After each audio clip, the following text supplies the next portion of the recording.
This is the final game. All right. Infinity Slayer on Haven. Is this going to be a 5-0? What is it? Is this going to be a 5-0? This is going to be a 5-0. I thought it was already a 5-0 before we started, honestly. It generally would have been a quick 3-0, but you got to play out the other two just to humor them? Yeah, just for fun and shits and giggles, you know. I just think maybe the teams just aren't really fair. I mean, those 4 pros versus us 4 is just really not a fair match. Well, I mean, we got established pros like yourself and Hoaxster here, and we only got, you know, some no-names like Neighbor and Bestman over on that side, so it's kind of stacked squads. It's a bunch of washed-ups, honestly. Oh, that's the first time I've seen someone get the truth. How did it feel? It was painful, actually. Sometimes the truth hurts, but man, it just needs to happen. All right, so Dave, we were talking about the music track, the audio cues. You said it's one long looping track, and I said it's really cool how the music actually knows what's going on in the game. Yeah, it's not really a looping track. We have our intro, our outro, and then there's all sorts of events that can happen in the middle. So when you started the game, you heard that nice booming intro music. So that's specific for Infinity Slayer. Okay. So it helps build that recognition of like, oh, I'm playing Infinity Slayer. Mm-hmm. And then whenever he's rewarded, you'll hear these little short stingers that kind of mix right into the track very naturally.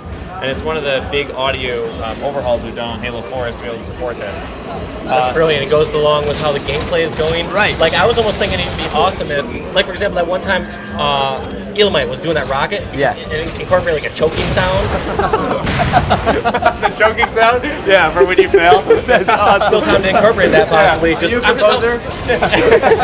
That's awesome. What about if somebody like on your team gets a spree and like a musical cue, or an audio cue that lets you know, oh, my teammate just went on a spree or just got a medal for a certain Absolutely. something. So the combat log, we're still working on as much as we can. We're going to put as much information as we possibly can in there. So you'll start seeing it in our objective games even more, which I can't talk about yet. Okay. But yeah, we definitely do, brag about what you did to the rest of your team through the combat log, and we can mix in music with that. About saving clips or anything like that, or theater, or you can talk anything. I got this one for him. No comment. Thank you. Dang it. Yeah. Okay. Gotcha. All right. Well, I want to go back to Elamite Warrior's screen.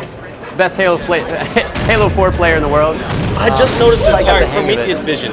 You can see grenades coming at you as well. Yeah, absolutely. Prometheus vision can't. Oh, he's got ordnance though. Let's see what he pulls in. Right. So if you guys go back and take a look at the first game he played.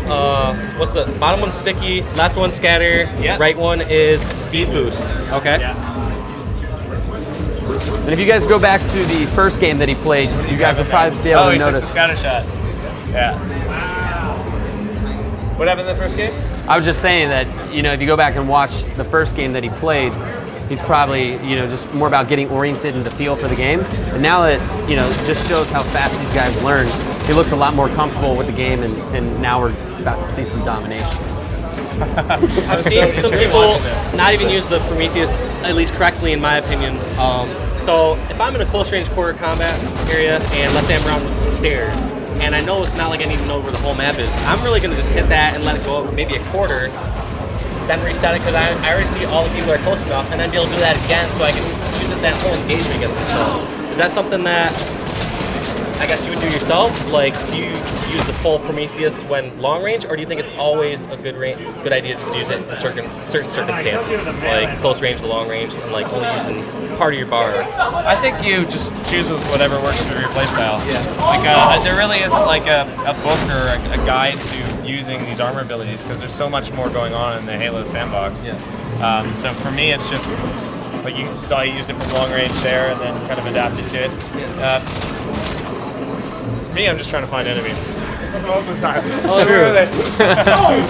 True. Yeah, I guess sometimes maybe I either get tunnel vision, or I can just see myself basically being like, all right, I know where the one closest enemy is to me, and I don't have a sniper, so I'm just going to focus on that, and I don't need to see where the rest of the team is at the moment. My favorite time to use it is when I'm the king in Regicide. Because then I can they all know where I am, and it's the only way I can kind of know where they're coming at me from. Right. And so in Regicide, that's the thing, is it's not exactly Juggernaut. It's you have an icon over yourself like a Juggernaut, and people are going to know where you're at. And you can use that to your advantage in some cases. Everyone's going to be coming towards your way. You're worth more points. And like you're saying, use that Promethean vision. They're not going to expect you to be coming right for them. They expect everyone else to come for you as well. So like you can get that closest person to you, just get that nade, one shot, and just play it out smart. So I like that. I like the idea for using that. Absolutely. The sticky detonator does it as well. I mean, we've had some crafty kings.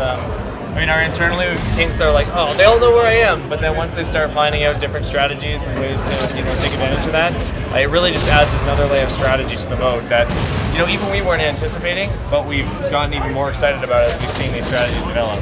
Yeah, I can definitely see them just evolving. And I would also look at similar situation and be like, all right, during my loadout, I think if I know I'm going to be the king next, I know I have the most points, I'm going to just possibly switch over to Promethean vision, like you said. Definitely, and that's one of the great things about swapping loadouts between deaths. And as you earn more in your Affinity career, you're going to start unlocking more and more loadout options that you can configure. Oh my god! What was that? There's some rage over there. So one gun we haven't talked about was the plasma pistol. I mean, we've seen it just used very little here. Yeah. It's happened against Cal both times, and not to Cal's favor.